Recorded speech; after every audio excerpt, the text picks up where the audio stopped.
Welcome back mga kabisaya o mga ka-OFW dira. So after 40 minutes, muna niya to ang sudan karon.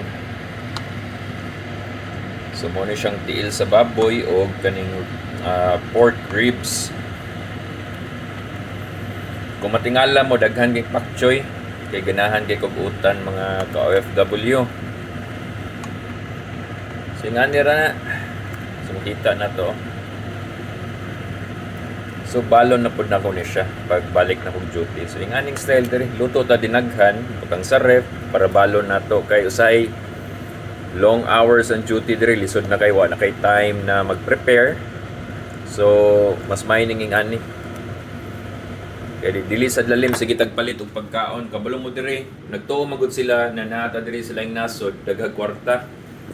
Sayop na daghan kay bills diri, especially sa akong area karon. Isod mag-apas may pero usay gani ignore na lang namo na, di na lang namo hunaw-hunaon kay may stress ra ka ba. So mo na siya. So after ani, ready na po na itong lamas. Pakita na ko ninyo.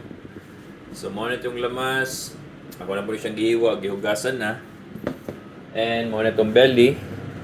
Then mag-prepare ta, i-marinate na to para sa itong orders na to. So daghan kayong salamat and paki-follow, share na lang po. Then soon magpa-raffle ta. So na ako'y raffle pohon. Pwede ta mag-Gcash or GoTime. Mag-send ta. So sa mga ganahan o raffle, comment below. Tanaw na to. Kung kinsay makadaog, pasahan na to kwarta. So amping mo kanunay.